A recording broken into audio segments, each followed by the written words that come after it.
My name is Dana Hill. I served in the Army for 6 years as a 92 Gulf, which is a cook or a food service specialist. It's now actually a culinary specialist.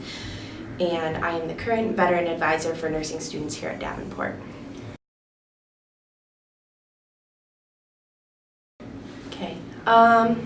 Military provided a lot. It's not kind of what I thought it was going to be. So when I first joined the military, I actually wanted to join in 2005 after high school, and my mom told me no, because that was kind of the beginning of the war, and I wanted to join as a combat medic. So she told me I wasn't old enough to make decisions for myself, so I needed to go to college, and if I was older and an adult, that I could choose to go back. So that's what I did.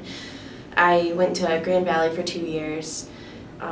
Ended up getting sick and I moved home. So I went to Lansing Community College, got my associate's degree, and then I met a couple of people in ROTC at MSU.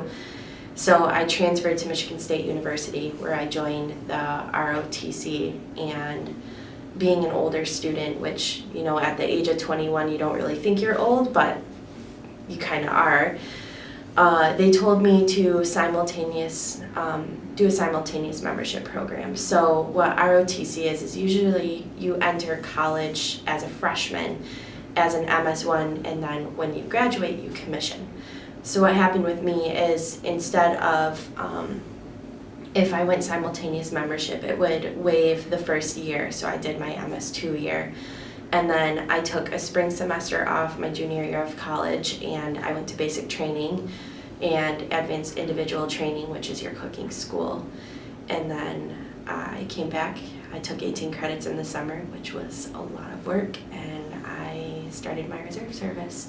I didn't complete ROTC due to kind of the change in attitude that I found between being a cadet and being an actual soldier.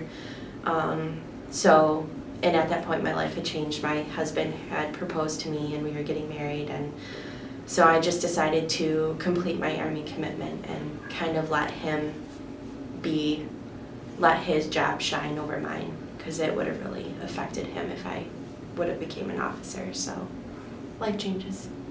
Cool. And then what skills and training did you learn or gain from your experiences in the military? Responsibility and strength. Time management, definitely.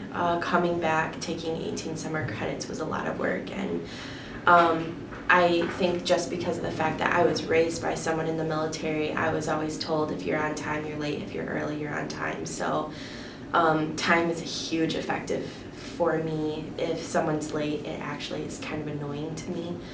So I'm always early for something, and I rarely try to ever be late. Also, I think just like organization and preparedness. I mean, when you're a cook in the Army, you're not just preparing a meal for like 2 to 4 people. You're preparing a meal for 100 people up to 1,000 people. And if you're not managing time, people aren't getting fed. So that falls on you, and angry people are not nice. Or hungry people. Right. Okay. And then what were some challenges that you faced in the military?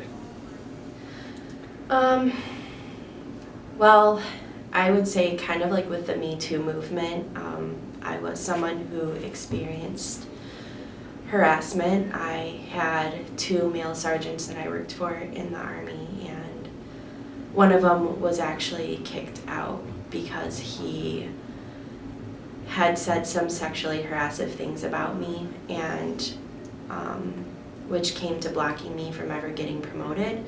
So he put a lot of his responsibilities on me and took the credit for the work that I did, but always stopped me from being able to climb up myself. So I never really achieved the level of rank that I wanted to in the military because of it. So that was definitely one of the challenges.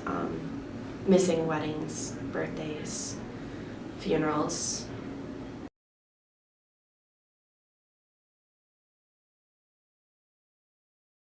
I started at Davenport in June of 2015, and actually on the way to my second interview for the call center, my leadership called me and they're like, hey, by the way, you're ADVON, which means Advanced Party. And we had to get permission from Fort Pickett that you are going to be signing for the DFAC, which is the dining facility, the reefer, which is the refrigeration trailer for all of the food and all food shipments, because your sergeant doesn't want to go down. So you have to leave early. You're going to be gone for 3 weeks. So I had to go into my interview and be like, oh, hey, by the way, I'm really interested in this job. And my 2-week training just became 3. So that was actually my last training with the Army, because that was in June.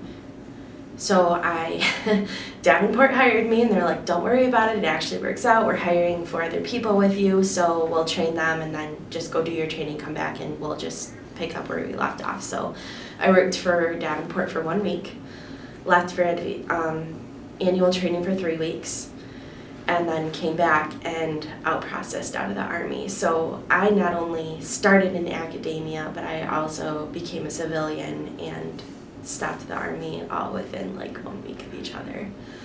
So that was really interesting, and I did not realize how much it was going to affect me.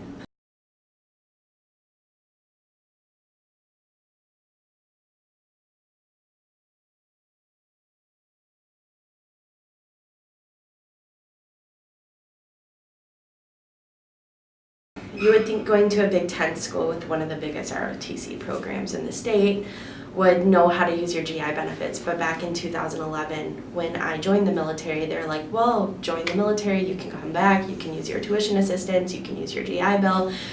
So I came back and I went to MSU and they're like, oh yeah, we have no idea what to do.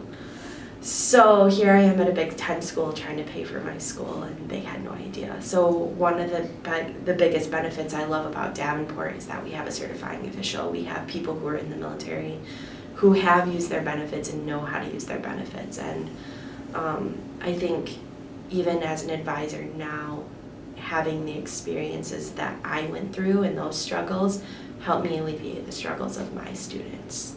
So I think that's kind of the biggest thing.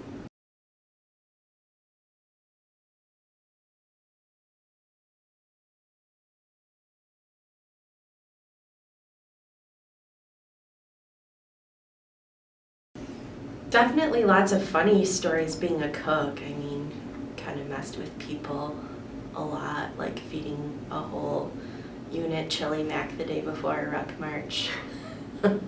One of the sergeants had gas so bad that he crop dusted the whole unit, and one of the captains actually was a female. She was like puking on the side. So, and the cooks never have to do the ruck march because we're always in there. So just that, like shooting and qualifying, or some of the experiences, like you look back on the gas chamber and when you were in it, but you can talk to any veteran now and it just laughs. Or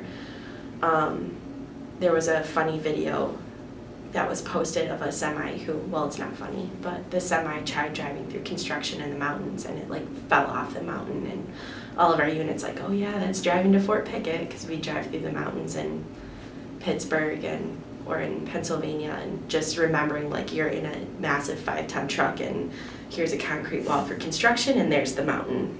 So stuff like that.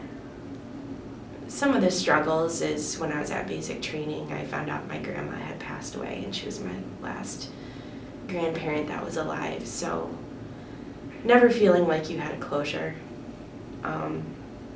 Missing friends' weddings, or having drill, going to a whole day of drill, coming home, going to a wedding that evening, then waking up at 5 a.m. just to drive back to drill. So,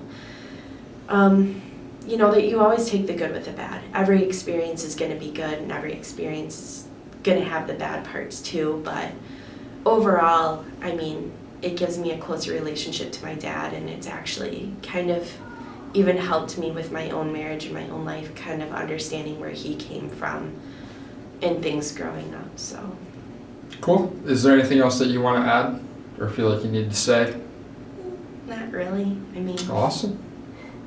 If you think we're all good, then we are A-okay. Good. Nailed every point.